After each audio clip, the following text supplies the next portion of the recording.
क्या आप जानते हैं कि इतिहास का वो कौन सा काला दिन था जब दिल्ली का सबसे क्रूर सुल्तान औरंगजेब खाटू की चौखट पर अपनी जान की भीख मांगने पर मजबूर हो गया था। एक ऐसी खौफनाक रात जब मुगल सेना के हजारों सिपाही बिना किसी तलवार के वार के अपने आप जमीन पर गिरने लगे थे। आखिर उस रात खाटू के आसमान से ऐसी कौन सी रूहानी ताकत उतरी थी जिसने औरंगजेब के घमंड को मिट्टी में मिला दिया।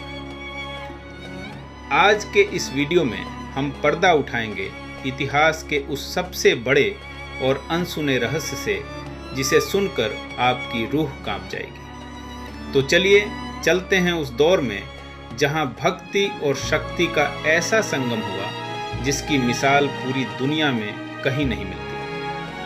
साल 1679, इतिहास का वो दौर जब दिल्ली के तख्त पर बैठा था क्रूर शासक औरंगजेब। ये वो दौर था जब दिल्ली के लाल किले से निकलने वाला हर हुक्म पूरे हिंदुस्तान की किस्मत तय करता था। तख्ते ताउस पर बैठा था मुगल सल्तनत का सबसे कट्टर और क्रूर शहंशाह औरंगजेब। औरंगजेब की आंखों में सिर्फ एक ही ख्वाब था, पूरे भारतवर्ष से प्राचीन संस्कृति और गौरवशाली मंदिरों का नामो निशान मिटा देना। उसकी विशाल सेना जहां से भी गुजरती थी, पीछे सिर्फ जलते हुए गांव, उठते हुए धुएं और खंडहर ही बसते थे।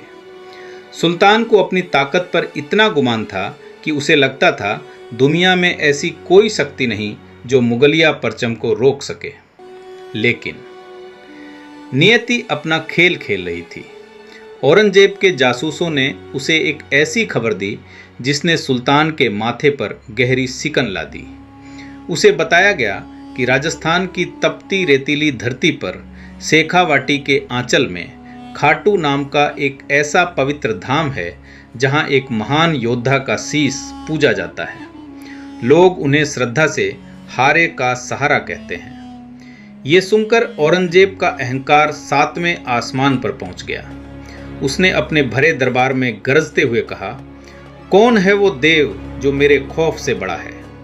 कौन है वो योद्धा जिसकी पूजा मेरे साम्राज्य की सीमाओं के भीतर हो रही है? क्या उसे पता नहीं कि इस जमीन का सुल्तान सिर्फ मैं हूं? सत्ता और नफरत के नशे में चूर औरंगजेब ने तुरंत अपनी सबसे खूंखार सेना को तैयार होने का हुक्म दे दिया।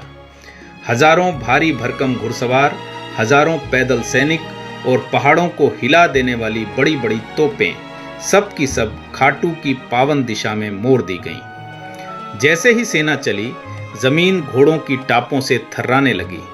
रास्ते में पड़ने वाले गांव में ऐसा खौफ फैला कि लोग अपने घरों के दरवाजे बंद करने लगे और खुदा से अपनी खैरियत की दुआ मांगने लगे। लेकिन औरंगजेब इस बात से बिल्कुल अनजान था कि ये चढ़ाई किसी मामूली राजा की रियासत पर नहीं, बल्कि उस साक्षात बर्बरीक के द्वार पर थी जिसने महाभारत के महायुद्ध को सिर्फ एक पल में पलटने की ताकत रखी थी। क्या औरंगजेब का ये अंधा अहंकार उसे ले डूबेगा?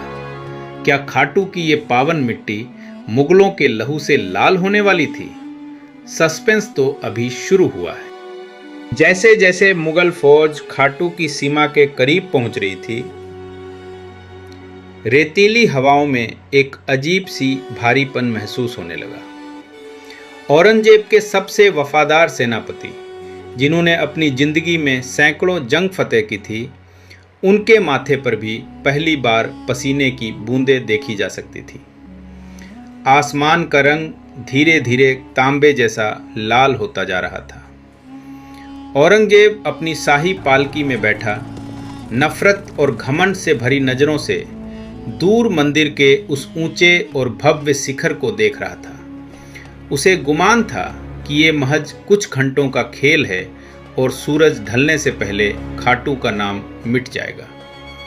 लेकिन जैसे ही मुगल सेना के पहले दस्ते ने मंदिर के मुख्य द्वार की ओर कदम बढ़ाया, धरती के भीतर से एक ऐसी थरथराहट उठी जिसने बड़े बड़े योद्धाओं के पैर उखाड़ दिए।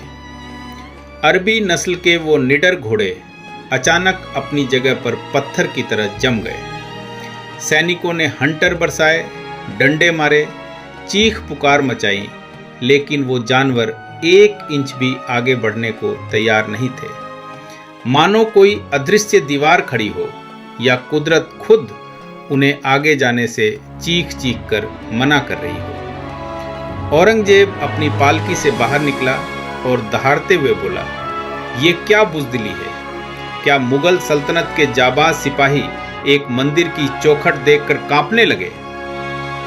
गुस्से में पागल औरंगजेब ने हुक्म दिया कि भारी तोपों का मुंह मंदिर की तरफ कर दिया जाए। लेकिन इससे पहले कि पहली तोप से गोला दगाया जाता, पूरे खाटू में एक ऐसा सन्नाटा छा गया जो मौत की दस्तक जैसा था।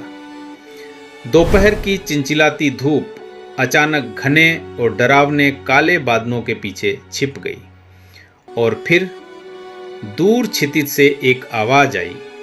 लाखों करोड़ों भंवरों और मधुमक्खियों की वो भयानक भिनभिनाहट जो देखते ही देखते एक कान फाड़ देने वाले शोर में बदल गई।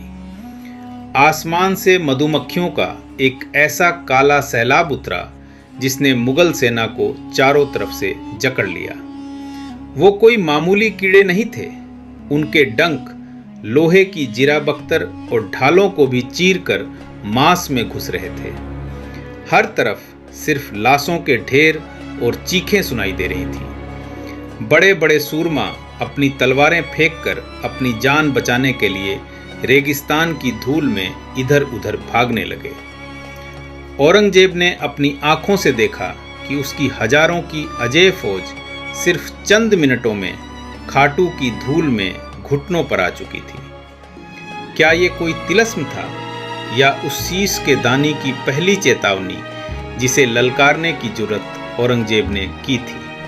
उस खौफनाक मंजर के बीच जहां चारों तरफ मुगल सैनिकों की चीखें गूंज रही थीं और वो जादुई भंवरे काल बनकर बरस रहे थे, औरंगजेब की आंखों के सामने पूरी तरह अंधेरा छा गया। वो सुल्तान जो खुद को इस पूरी कायनात का सबसे ताकतवर इंसान समझता था, आज एक मामूली से फटे हुए तंबू के नीचे दुबक कर अपनी जान की भीख मांग रहा था। उसे अपनी आंखों पर यकीन नहीं हो रहा था कि उसकी वो अभेद्य सेना जिसने बड़े बड़े किलों को मिट्टी में मिला दिया था, आज बिना किसी तलवार के वार के खाटू की धूल में कैसे मिल रही। तभी अचानक एक ऐसी दिव्य और प्रचंड रोशनी चमकी जिससे औरंगजेब की आंखें पूरी तरह चुंधिया गई। इतिहास की कुछ पुरानी और धूल जमी जनश्रुतियों में इस बात का साफ जिक्र आता है कि उस रात औरंगजेब ने मंदिर के ऊंचे शिखर के ऊपर बादलों को चीरते हुए एक अलौकिक दृश्य देखा। वहां एक महायोद्धा खड़ा था जिसका रंग गहरा सांवला और मुखमंडल साक्षात करोड़ों सूर्यों के तेज जैसा था। वो एक विशाल और तेजस्वी नीले घोड़े पर सवार था और उसके हाथ में 3 ऐसे दिव्य बाण थे जिनसे निकलने वाली बिजली पूरे ब्रह्मांड को एक पल में भस्म करने की शक्ति रखती थी। वो योद्धा कोई और नहीं, स्वयं कलयुग के अवतारी शीश के दानी बाबा बर्बरीक थे, जिन्हें आज पूरी दुनिया श्रद्धा से खाटू श्याम के नाम से पूजती है। औरंगजेब की रूह तक कांप उठी। उसे वह हर एक चेतावनी याद आने लगी जो उसे इस यात्रा से पहले दी गई थी कि इस पावन धरा पर पैर रखने वाला हर अहंकारी हमेशा खाली हाथ और अपमानित होकर लौटता है। खौफ के मारे सुल्तान ने अपनी बेशकीमती शाही तलवार म्यान से निकाली और उसे दूर कचरे की तरह फेंक दिया। वो सुल्तान जो कभी किसी बादशाह या खुदा के अलावा किसी के आगे नहीं झुका था, वो आज खाटू की पवित्र और ठंडी रेतीली मिट्टी पर अपने घुटनों के बल गिर पड़ा। उसने अपने कांपते हुए हाथ जोड़ लिए और आंखों में आंसू भरकर थरथराते होठों से उस दिव्य योद्धा से अपनी जान की माफ़ी मांगने लगा।